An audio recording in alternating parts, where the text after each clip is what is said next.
حتى تصير دموعك على خديك غفر الله لك كل ذنب أذنبته. So he says, if you cry for Imam al-Hussein in such a way that tears come to your cheeks, Allah will forgive all the sins that you have committed, صغيرا كان أو كبيرا قليلا كان أو كثيرا. So even if they are small or they are big, or if they are small in number or if they are big in number.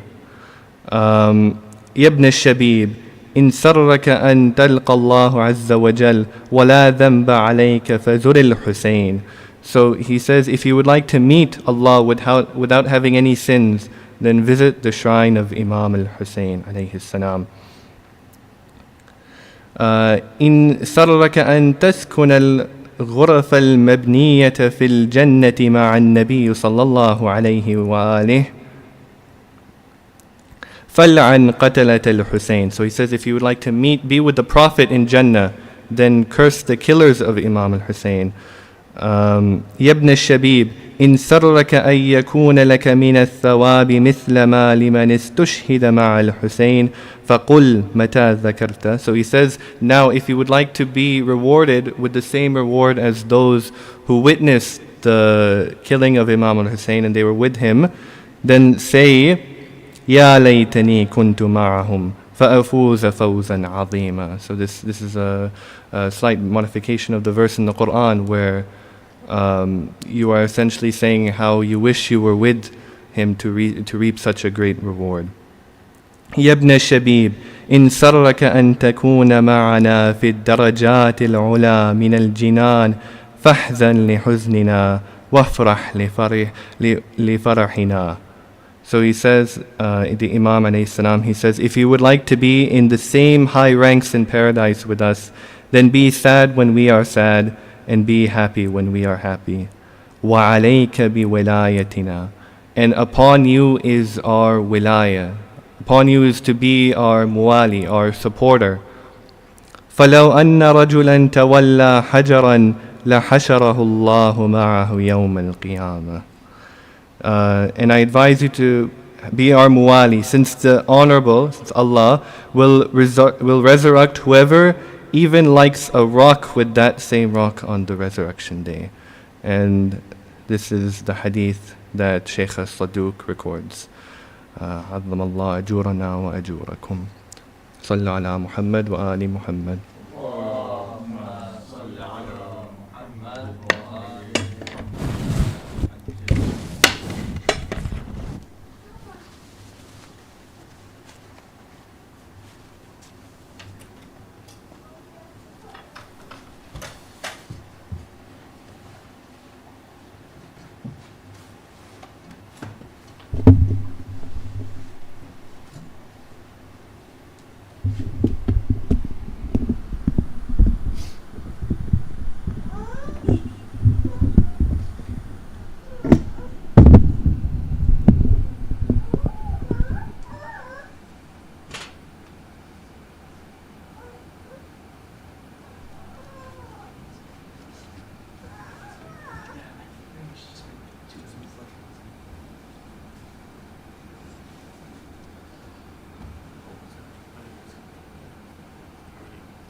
I was just going to wait 2 minutes just to allow people to arrive. What time do we get? There's other traffic today. Other than making an announcement. Yeah, there's other traffic today. But usually, even yesterday they were here by this time. Yeah, right. We can use it.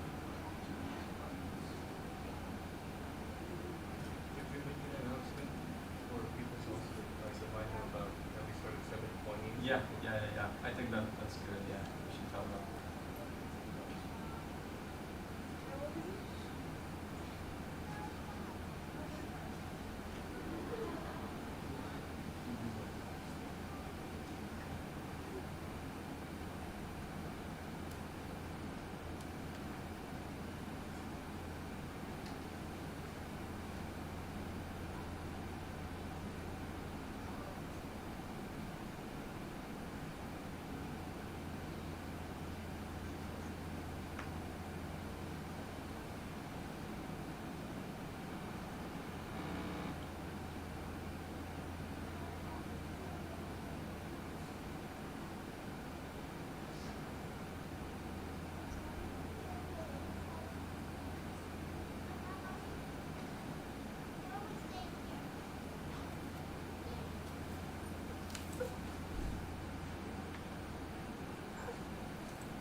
صلوات على محمد وآل محمد اللهم صل على محمد وآل محمد. Assalamu alaikum wa rahmatullahi wa barakatuh. Thank you all for coming. I just want to make a couple of quick announcements. I know people are starting to trickle in, but for those of you who are arriving, we're going to start our programs at 7:20 p.m. With some Quran and some readings of Hadith. So we're actually going to start a little bit earlier than 7:30.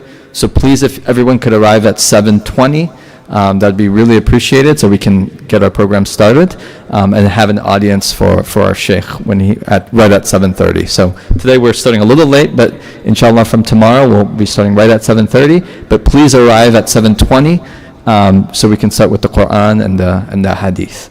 Another announcement, really quick: if anyone is interested in doing Noha at the end, please let me know. It could be Urdu, English, whatever language you want, Farsi, Arabic, it doesn't matter. We'd love to have more participation from people in the community, so if you're interested, please let me know. And with that, I just wanted to introduce our Sheikh for tonight. For those of you who have not been here, we're honored to have Sheikh Tayyab Mosavi here with us. He's a local scholar in our Southern California community, and his topic for these 10 nights is the topic of ziyarah. So it's been a very interesting lecture, and let's welcome him to the minbar with a loud salawat ala Muhammad wa ala Muhammad.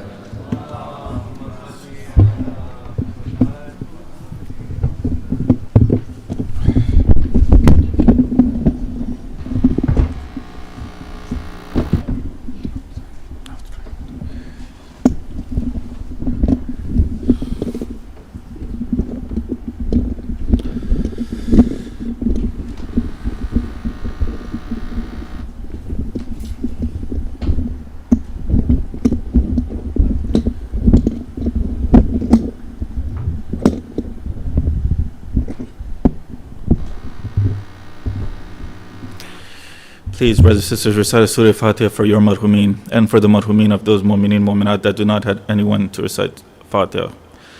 Bismillah ar-Rahman ar-Rahim. Alhamdulillahi Rabbil Alameen. Ar-Rahman ar-Rahim. Maliki yawmiddin.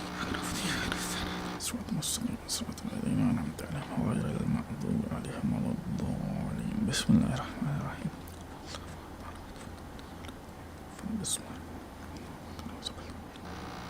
Bismillah.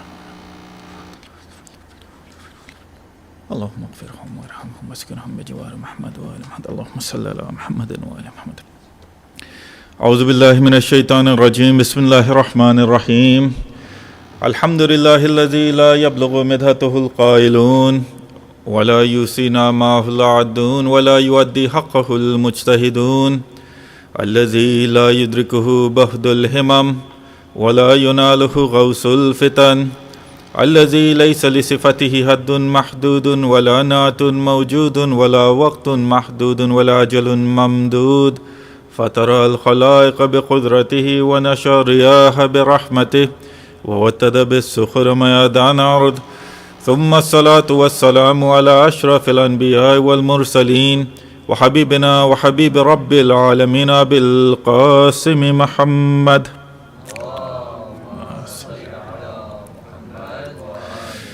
وعلى أهل بيته الطيبين الطاهرين واللعن على أعدائهم أجمعين من أول يوم ظلمهم إلى قيام يوم الدين أما بعد فقال الصادق على محمد عليه السلام في زيارة وارثه السلام عليك يا وارث نوح النبي الله صدق الله العلي العظيم.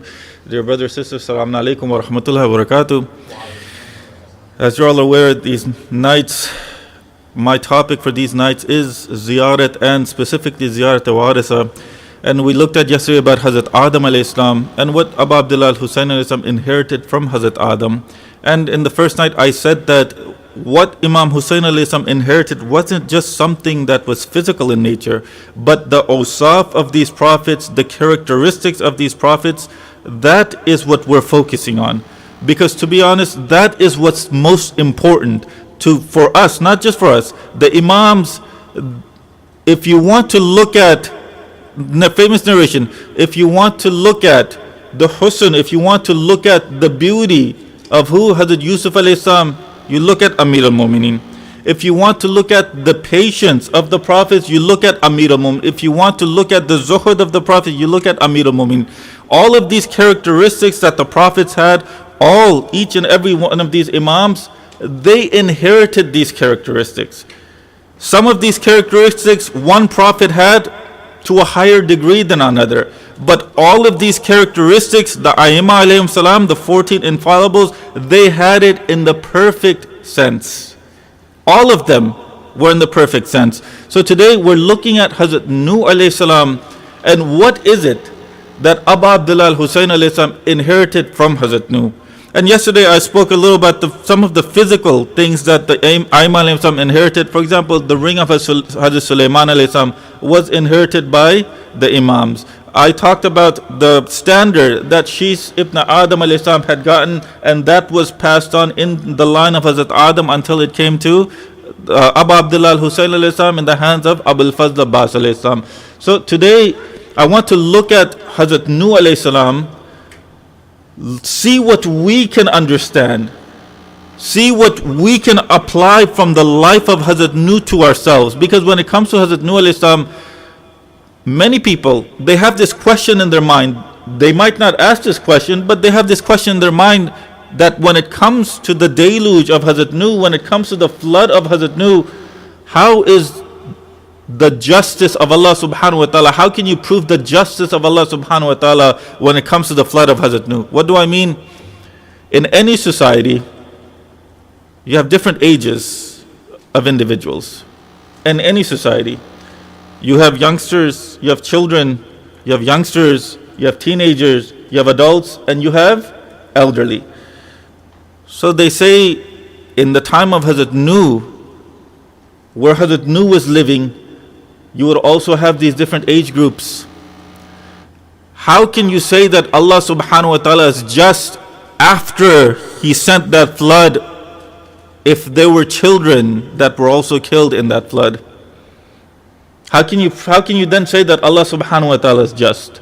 We'll get to this topic because this is a question people have in their minds. If they don't have this question in their mind, then I'm going to put this question in your mind, and inshallah I'll answer this question myself.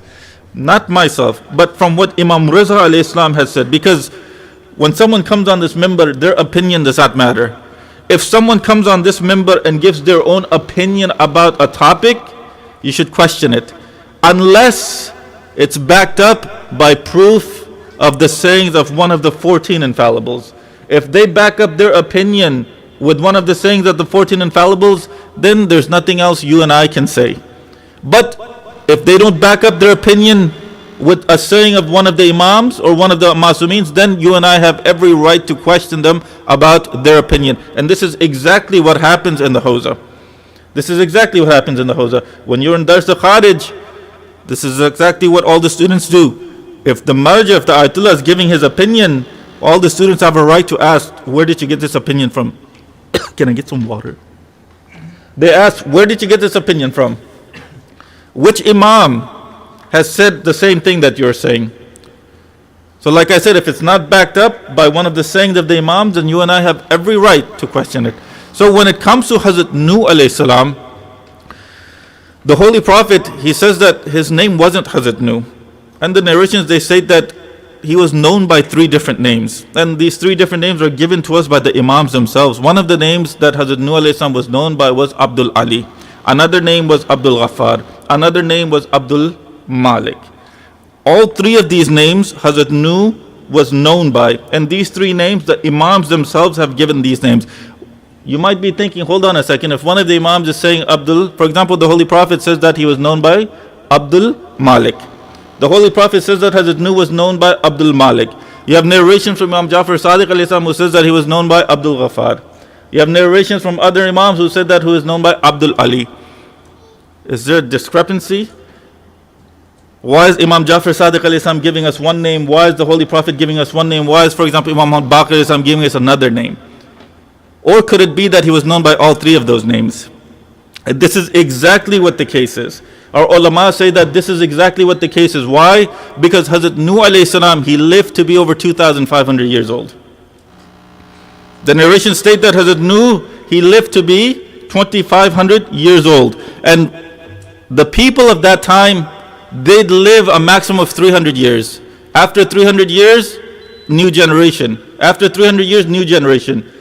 So the ulama, they say that Hazrat Nuh could have been known by all three of these names. Why? Because he outlived every single generation that would come. Every single generation. And what was it that Imam Hussein alayhi salam inherited from Hazrat Nuh alayhi salam? Assalamu alayka warisa Nuhin Nabiyullah.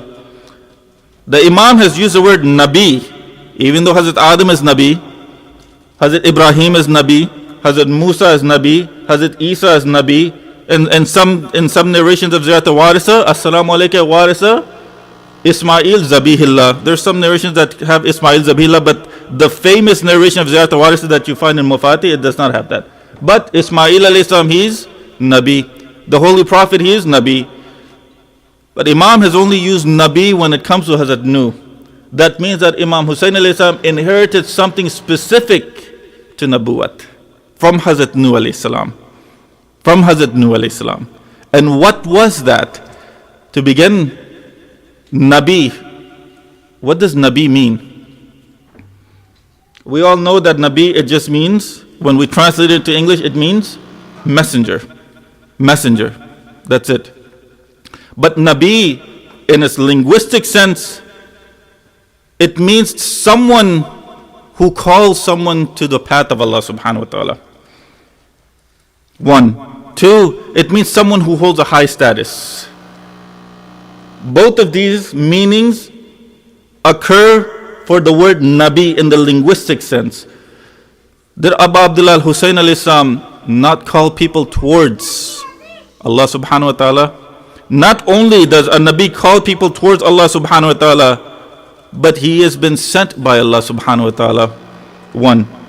Not only is he sent by Allah subhanahu wa ta'ala, not only does he invite people towards Allah subhanahu wa ta'ala, but he makes every effort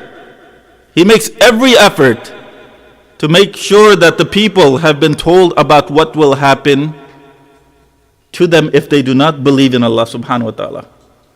Nabi, 1. 2, I said that another meaning of Nabi is someone that has a high status. If it means someone who has a high status, did Abu Abdullah al-Husayn alayhi salam not have a high status in the eyes of Allah subhanahu wa ta'ala? If it means someone who invites towards Allah subhanahu wa ta'ala, did Abu Abdullah al-Husayn alayhi salam not invite people towards Allah subhanahu wa ta'ala? To the point where in Karbala, when he was in Karbala, what was he doing? One of the last sermons of Abu Abdullah al-Husayn alayhi salam, he was giving a sermon and he was telling the people, do you not know who I am? Reminding the people, do you not know that you are the ones that called me here? You are the ones that called me here. Do you not know who I am? Do you not know that I am the grandson of Rasulullah? Do you not know that I am the son of Amir al-Mu'mineen? I am the son of Batul. Do you not know that? Why is Imam Hussein alayhi salam having to remind these people about who he is? Why? He goes on to say, you yourselves, you have ashab of the Holy Prophet amongst you. Ask them about this narration where the Holy Prophet says about me and my brother Hassan that we are the youths of paradise. The fact that you all have stood there, or the fact that you all are standing there to try and kill me, you should think about what will happen to you if you kill a youth of paradise. Think about that. The Imam in that sermon, he calls people by their name. And he says, Falan, Falan, Falan, did you not write a letter to me telling me to come here? When he names these individuals, one of these individuals rises up and he says, Yabna Amir al-Mu'minin, we don't know what you're talking about. Yabna Amir al-Mu'minin, I don't know what you're talking about. I don't remember writing a letter.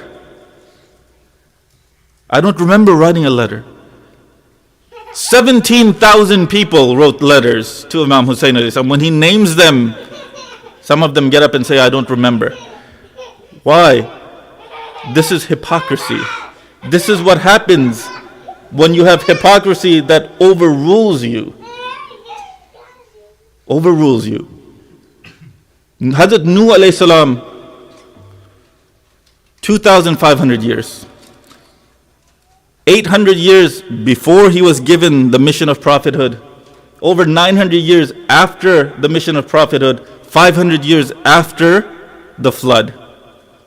A total of over 2,200, 2,300 years. Correct. What was Hazrat Nuh alayhi salam doing in that time period? There's a lesson for everyone. All of us today, we say what? Al-ajal, al-ajal, al-ajal. For Imam Zaman. For Imam Zaman. Correct? There's a connection between Hazrat Nuh alayhi salam and Imam Zaman. And Imam Zaman. Why has Imam Zaman alayhi salam been in this occultation when you have 250 million Shias say every year Al-Ajal? Do you all know?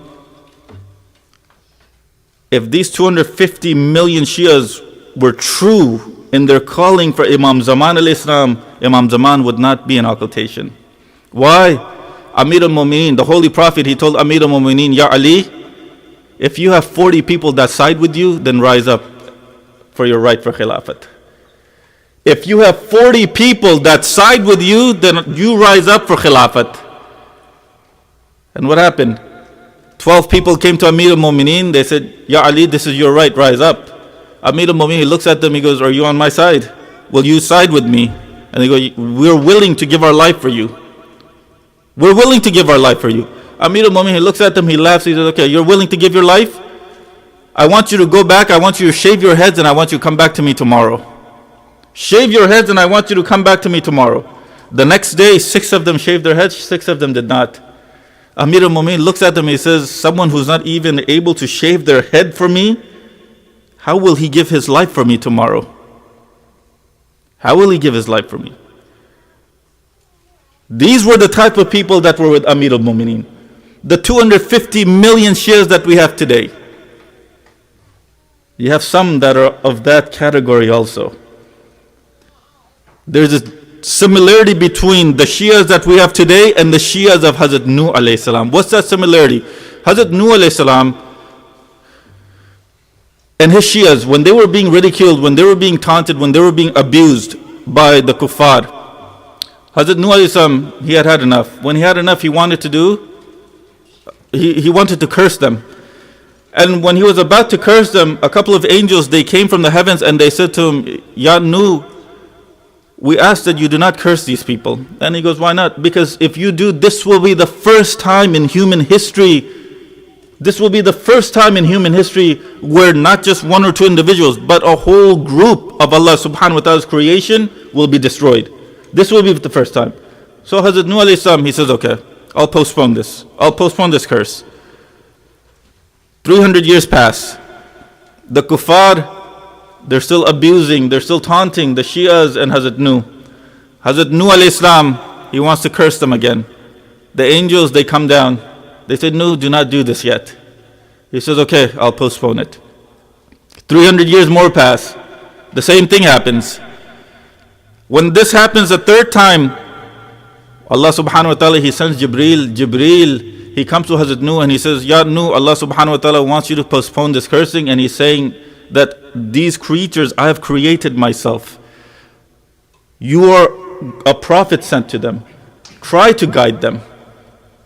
Until then, these dates, Allah subhanahu wa ta'ala is saying that these dates have been sent from heaven. He wants you to plant these seed dates. And when they grow, then we'll see. Hazrat Nuh alayhi salam, he tells his Shias that this is what Allah subhanahu wa ta'ala has told me. He wants us to plant these seeds, and then the faraj will happen. They plant the seeds, years pass by, the date trees, the palm tree, the date trees, they grow. Hazrat Jibreel alayhi salam, he comes back and he says, Ya Nuh, Allah subhanahu wa ta'ala wants you to take those dates and he wants you to plant seeds. He wants you to plant seeds. A group of the followers of Hazrat Nuh alayhi salam, they rejected Hazrat Nuh. They said, Ya Nuh, if you're truly a prophet of Allah subhanahu wa ta'ala, then Allah subhanahu wa ta'ala should have made us victorious. but now he's prolonging this. No, they left. Most of them, they stayed. Those trees, they got older. Jibril comes down again. He says, Ya Rasulullah, Allah subhanahu wa ta'ala now wants you to plant those dates again. Happens again. A group of people, they apostatize. A group of people again from the Shias of Hazrat Nuh, they started disbelieving in Hazrat Nuh. It happened a third time. Another group, they left Hazrat Nuh. In total, this happened 7 times. It happens every time it happened, there would be a group of people, they would disbelieve in Hazrat Nuh alayhi salam. Finally, when the last of the trees grew, Allah subhanahu wa ta'ala, then He says to Hazrat Nuh, Ya Nuh, now the cursing will come. These trees that have grown, I want you to make an ark out of these trees. That's when Hazrat Nuh alayhi salam, he makes an ark. That's when Hazrat Nuh asks, Ya Allah, why don't you just tell me this from the beginning? If you had told me this from the beginning, then all of these people, they would have stayed with me. Sallallahu ala Muhammad wa ala Muhammad.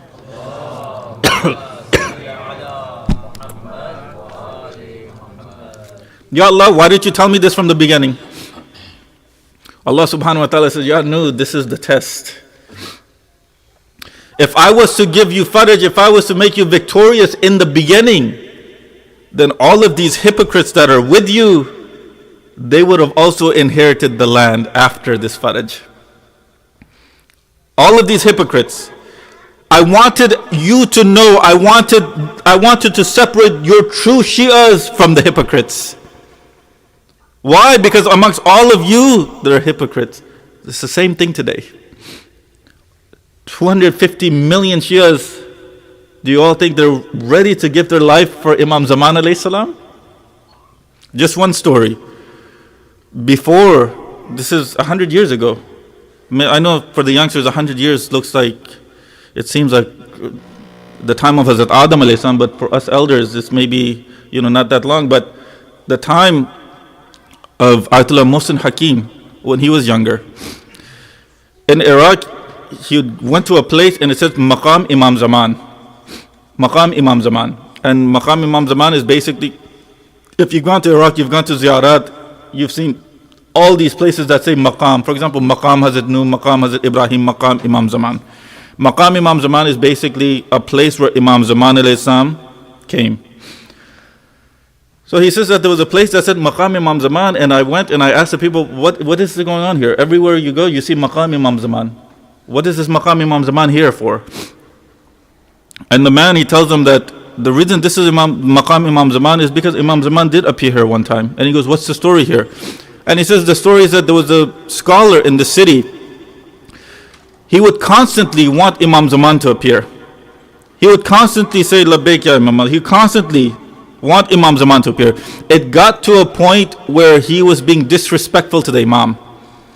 Where he would say, are you that weak that you're hiding from your enemies? Why haven't you appeared yet? Is it because you're weak? It got to that point. He was an alim, Shia alim. Imam Zaman alayhi salam, he appears to him and he says, what's the matter with you? What's the matter with you? You're an alim. You wear a turban on your head. You don't even know how to speak to your Imam?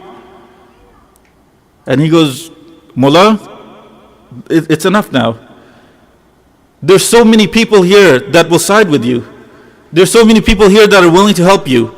Why don't you reappear? And the Imam, he says, how many people are in the city that you think will side with me? He says, Mullah, there's at least 10,000 people here that will side with you. You go, okay, 10,000, mashallah. Of those 10,000 people, I want you to bring 40 of the most pious people. 40. That's it. And I want you to come in front of this house. Out of those 40, I want you to come. I want you to bring one of the people that sells fruits, and I want you to bring the butcher. Of those 40 people, these two are must with you. He goes, okay. And he says to him that I will appear on top of this house next Friday. And without even telling anyone, I want you to put 3 rams on top of the house. Don't tell anyone, I want you to put 3 rams. The man, he does this. He puts 3 rams, he tells everyone that Imam Zaman is going to appear. He tells us he gathers the 40 people. The next Friday, Imam appears. And he tells this man, I want you to send me the butcher. The butcher goes up to the house. Imam, he had 3 rams. Imam, he tells the butcher, I want you to slaughter one of the rams. The butcher, he slaughters the ram. The 40 people, they see blood flowing down the house. And they start whispering to themselves, the Imam has killed one of his Shias. This is the thing, this is the mentality. The Imam has killed one of his Shias. Of those 40, 20 of them leave. 20 of them leave. Imam, he says, now send me the person who used to sell fruit. He sends them, he goes up. Imam, he tells the butcher to slaughter another ram. He slaughters the second ram, they see blood flow on the ground. When they see blood flow, the other 20 that were left, they run away. Whispering what? Imam Zaman is killing his own Shias. Imam Zaman is killing his own Shias. The Imam, he looks at this alim and he says, send me someone else. The alim looks back and there's no one else. There's no one else. And Imam, he says, you said 10,000. Where are the 10,000? These were the 40 that you considered to be the most pious, that you thought they would sacrifice their life for me and my cause. Where are they? He goes, Mullah, I'm sorry. I didn't know that this is the case. I didn't know that this is the case. And this is exactly what the case is. If you and I want to be of service to Imam Zaman, then we can't be like these people. We can't have that type of iman. Amir al-Mu'mineen says there are 2 types of Nahj al-Balagha. If you read the Nahj al-Balagha, if you read the sermon about iman, if you read the sermon about a mu'min, he says that there are 2 types of iman. Iman al-Mustawdi' and Iman al-Mustaqir. Iman al-Mustawdi' is that iman that wavers with time. Iman al-Mustaqir is that iman that's steadfast in the heart and it doesn't matter what time does. Iman al-Mustawdi is what? Today you're on the side of Abu Abdullah al-Husayn alayhi salam. When the time comes, you're fighting in the army of Yazid. That iman that wavers. Iman al-Mustaqir, Imam Husayn alayhi salam calls you one time saying that I'm here in Karbala and I need your help. You're Habib ibn Mazahir and you come to the call of the Imam. That's Iman al-Mustaqir. That is the iman that Amir al-Mu'mineen wants us to have. That is the iman that Allah subhanahu wa ta'ala wants us to have. That is the iman that Hazrat Nuh alayhi salam had. What do I mean? 900 years. 900 years when he was propagating, what would people do? They'd pelt rocks at him. They'd pelt rocks at him. To the point where each generation, the fathers would tell their sons, the fathers would tell their children that if you live past me, if you live to be older than me, then you come here and you do the same to him. Why? Because this man is crazy. To who? Hazrat Nuh alayhi salam. The kuffar are calling the Prophet of Allah subhanahu wa ta'ala crazy in the time of Hazrat Nuh. In the time of the Holy Prophet, the kuffar are calling the Holy Prophet a magician. The kuffar are saying that the Holy Prophet is crazy. Who? Kuffar. Now the Holy Prophet's in Medina. The Holy Prophet's on his deathbed. You have someone that is saying that the Holy Prophet is crazy? These are the words of kuffar. These cannot be the words of a Muslim. Why? Because in history it's been kuffar that have always said that the prophets are crazy. That the prophets are crazy. Hazrat Nuh alayhi salam, 950 years. What does he do? He does tabligh for Allah subhanahu wa ta'ala. And I said in the beginning that we were going to look at what was it that Abu Abdullah al-Husayn inherited from Hazrat Nuh. One was this calling people to the path of Allah subhanahu wa ta'ala, from the definition of Nabi. Second is that longevity of Hazrat Nuh alayhi salam. And you might be asking how? Hazrat Nuh alayhi salam, you said, lived for 2,500 years. Abu Abdullah al-Husayn alayhi salam, he lived how long? 55, 56 years? So how is it that he inherited that longevity? If you read if you read our books of history, if you read our books of hadith, they say that one of the pillars of Shia Islam is that you believe in the ruj'at. You believe in the coming again of the imams. And the historians, the muhaddiseen, they say that when the imams come back one after another, the longest imam that is going to rule this world is going to be Abu Abdullah al-Husayn alayhi salam. Imam Hussein alayhi salam. To the point where some of the narrations, they state that Imam Hussein alayhi salam is going to rule this world for 5,000 years. 5,000 years. You might be thinking, 5,000 years. That's a lot. But if you look at the history of the world, what kind of people have ruled this world? The people that have ruled this world, most of them, have they been the servants of Allah subhanahu wa ta'ala, or have they been the servants of shaitan? If you look at Namrud Lantlaleh, he claimed to be God. If you look at Fir'aun Lantlaleh, he claimed to be God. A lot of the rulers, they weren't calling people towards Allah subhanahu wa ta'ala. They were calling people towards themselves because they believed themselves to be Allah subhanahu wa ta'ala. But Imam Hussein alayhi salam, he's calling people towards Allah subhanahu wa ta'ala. And when he was calling people towards Allah subhanahu wa ta'ala, one of the people that heard that voice, and one of the people that recognized who Imam Hussein alayhi salam was, is that personality whose shahadat we were commemorating tonight. Hur ibn Yazid al-Rihai. Hur, what was he known for? Do you all know? Amongst the Arabs, he was also known to be a brave warrior. But it was this same Hur who in his heart he had a little bit of the light of Ali Muhammad within him. Even though he was on the side of Yazid, he had that light of Ali Muhammad within his heart. That's why when Abu Abdullah al-Husayn comes to Karbala, Hur meets him and he says to Imam Hussein alayhi salam, Yabna Rasulullah, I can't let you go. Imam Hussein alayhi salam, he says, Hur, let me go, I'll leave Kufa. I'll leave Kufa, I'll go towards India, I'll go towards Yemen. Let me alone. Hur, he says, Yabna Rasulullah, I can't do that, because I've been ordered to keep you here. That's what Imam Hussein alayhi salam, he looks at Hur and he says, Hur, may your mother weep over you. In English, this statement does not do justice, but in Arabic, it has a completely different meaning. Hur, may your mother weep over you. Hur, he looked at Abu Abdullah al-Husayn alayhi salam, he says, Yabna Rasulullah, if it was anyone else that had said this to me, I would surely have given them an answer. But I know that you are the son of Batul, that's why I keep my tongue in check. That's why I keep my tongue in check. Even Hur knew that this was the son of Batul. This is why Hur, he changes sides from the side of Yazid and comes to the side of Abu Abdullah al-Husayn alayhi salam. When? On the 10th of Ashur.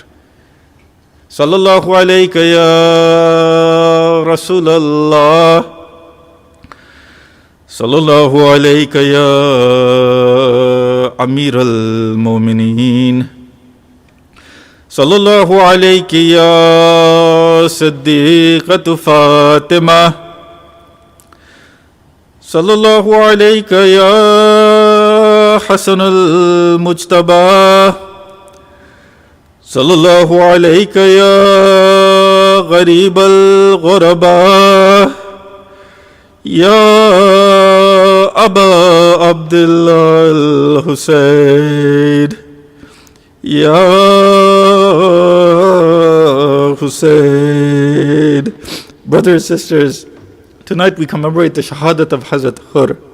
This same Hur was the one who prevented Abu Abdullah al-Husayn alayhi salam to leave Karbala. This same Hur was the same Hur in whose army, under whose commandership Abu Abdullah al-Husayn alayhi salam was not able to get any water. The water has been cut off. From the 7th of Muharram, the water had been cut off. It was this same Hur.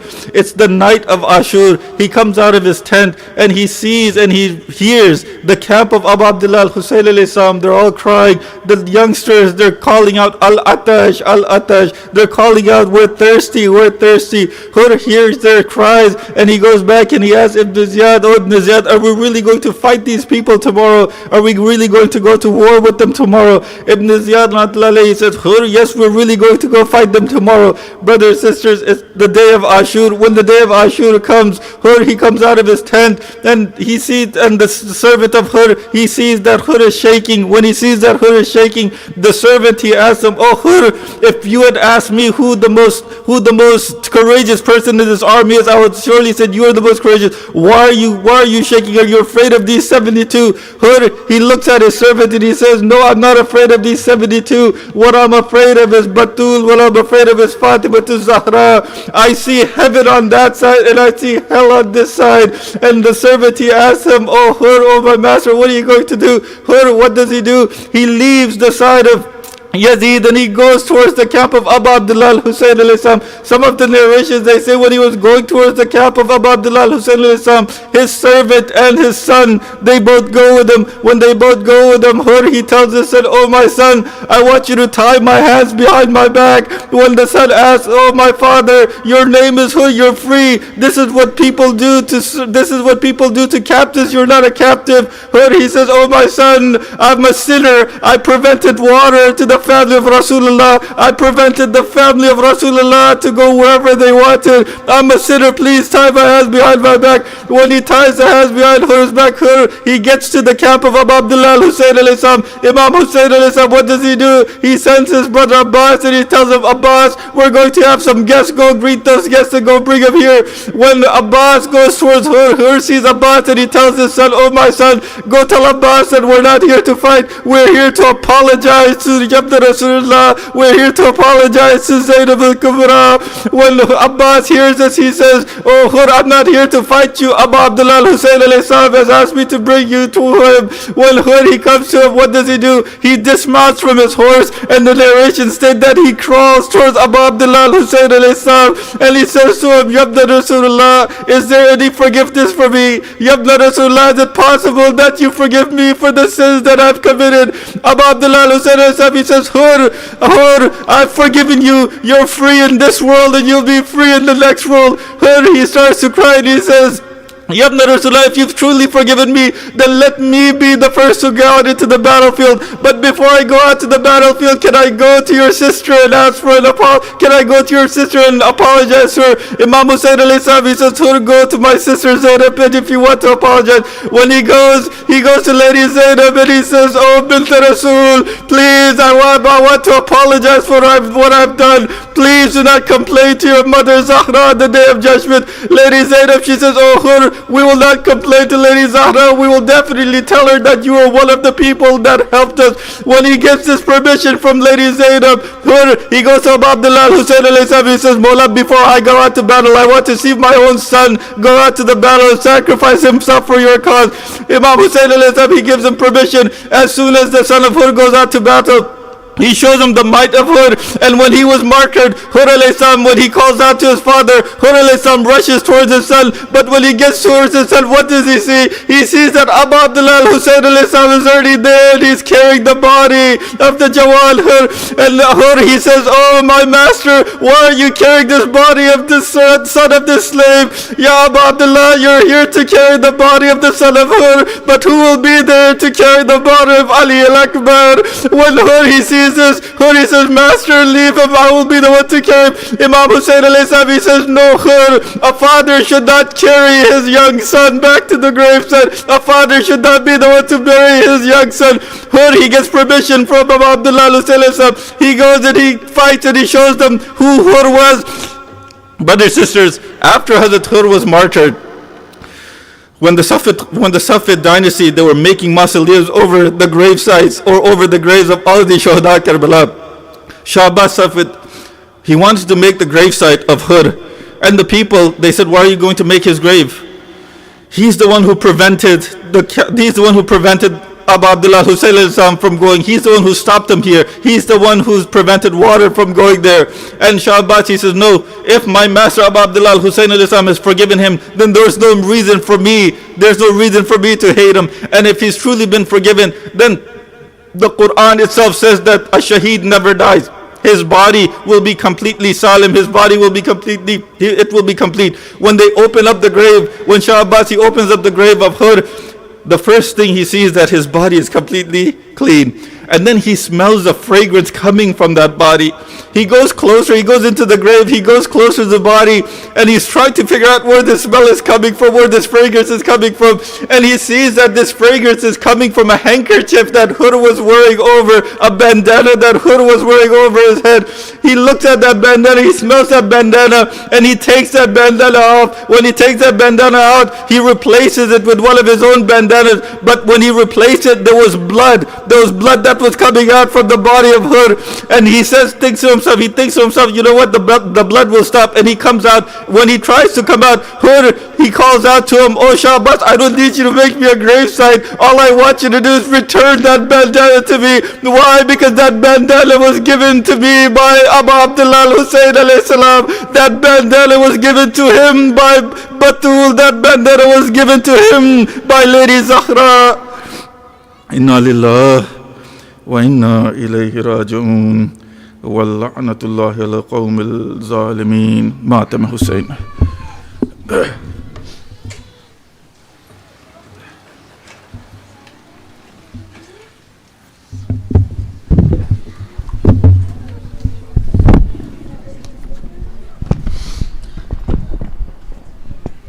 Ya Hussein, Ya Hussein, Ya Hussein, Ya Hussein.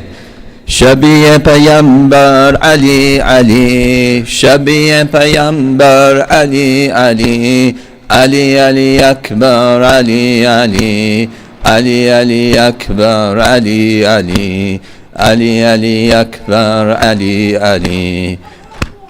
Oh Ali Akbar, like your grandfather, so generous, so kind and faithful, patient and truthful and pious. Oh son of Hussein, you always show the best manners, manners of the Prophet Ali Ali, manners of the Prophet Ali Ali, vision of the Prophet Ali Ali, vision of the Prophet Ali Ali, Ali Ali Akbar Ali Ali, Ali Ali Akbar Ali Ali, Shabi Payambar Ali Ali, Shabi Payambar Ali Ali. As you stood to recite the adhan for the final time, cries were heard as they saw the Nabi for the final time. Oh my son, let me say goodbye for the final time. Caller of prayer, Ali Ali, caller of prayer, Ali Ali, Allahu Akbar, Ali Ali, Allahu Akbar, Ali Ali, Ali Ali Akbar, Ali Ali. Everyone, Ali Ali Akbar, Ali Ali, Shabi Payambar Ali Ali, Shabi Payambar Ali Ali. When you left step by step, your father followed. Oh Ali Akbar, please let me see your face once more. How can I say goodbye to the son that I adore? Smile of the Prophet Ali Ali, smile of the Prophet Ali Ali, sight of your father Ali Ali, sight of your father Ali Ali, Ali Ali Akbar Ali Ali, Ali Ali Akbar Ali Ali, Shabi Payambar Ali Ali, Shabi Payambar Ali Ali. The bravest lion in the battlefield, scared of none, but come back Akbar, call out the ladies to their son. Oh Ali Akbar, come take a taste from your father's tongue. The thirst of Hussein Ali, Ali. The thirst of Hussein Ali, Ali. Go fight for Hussein Ali, Ali. Go fight for Hussein Ali, Ali. Ali, Ali Akbar, Ali, Ali. Ali, Ali Akbar, Ali, Ali. Shabi Payambar, Ali, Ali. Shabi Payambar, Ali, Ali. As you fell, one hand on your chest and one hand raised. Assalamun alaykum, oh Father, my life I gave. Was there a prince of Hashimis like you, so brave? Grandson of Haydar, Ali, Ali. Grandson of Haydar, Ali, Ali. Brave son of Haydar, Ali, Ali. Brave son of Hussein, Ali, Ali. Ali, Ali Akbar, Ali, Ali. Ali, Ali Akbar, Ali, Ali. Shabi Payambar, Ali, Ali. Shabi Payambar, Ali, Ali. Oh, Ali Akbar, when you fell in that final fight. Oh, Ali Akbar, look at your father's lost his sight. Oh, Ali Akbar, look at your mother, how she cries. Yusuf Layla, Ali, Ali. Yusuf Layla, Ali, Ali. Allahu Akbar, Ali, Ali. Allahu Akbar, Ali, Ali. Ali, Ali Akbar, Ali, Ali. Ali, Ali Akbar, Ali, Ali. Shabi Payambar, Ali, Ali. Shabi Payambar, Ali, Ali. Ya Hussein, Ya Hussein, Ya Hussein, Ya Hussein, Ya Hussein. Salawat ala Muhammad wa ali Muhammad. Just an announcement, just a reminder, there will be a blood drive at the Masjid al-Rasul on July 23rd, Sunday, I think between 8 to 12. And whoever wants to donate, please coordinate with Dr. Hassan. Sunday, July 23rd, 8 to 2. There's a scan code outside of the hall. Okay, there is a scan code also there. You can, if you want to schedule it, you can schedule it through the app.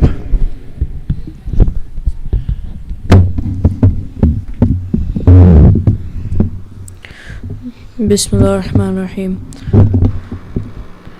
Assalamu alayka ya Rasulullah. Assalamu alayka ya Amin Allah. Assalamu alayka ya Habib Allah. Assalamu alayka ya Abul Qasim.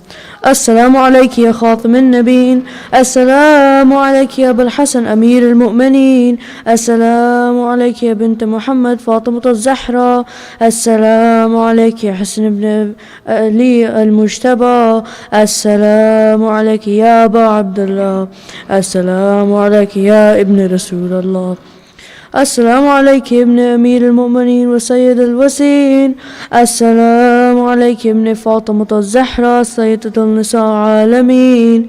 Assalamu alayka ibn Khadija al-Kubra al-Mu'minin.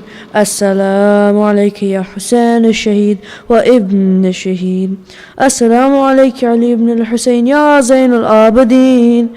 Assalamu alayka ya Aba Ja'far ya Muhammad ibn Ali أيها الباقر. السلام عليك يا أبا عبد الله يا جعفر بن محمد أيها الصادق.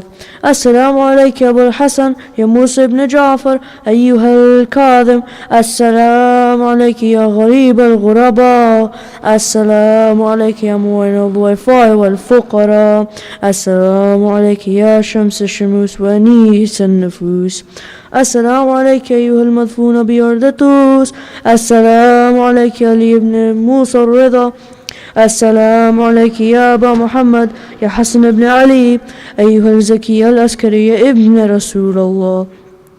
السلام عليك يا صاحب الأسر والزمان الأمان الأمان الأمان من فتنة الزمان السلام عليك يا خليفة الرحمن السلام عليك يا شريق القرآن السلام عليك يا مظهر الإيمان السلام عليك يا إمام زماننا هذا أجل الله وتعالى فرجك وسهل الله مخرجك وظهورك السلام عليك جميعا ورحمة الله وبركاته اللهم صل على Announcement really quick. Can I make a quick announcement? Assalamu alaikum everyone. Just a quick reminder that we're going to start the program at 7:20, so a little bit earlier than the 7:30. And if anyone's interested in reciting poetry at the beginning or doing a noha at the end, please either see myself, Sister Batul, or Brother Abbas, because we'd love to have more people participate. Salawatu ala Muhammad wa ali Muhammad.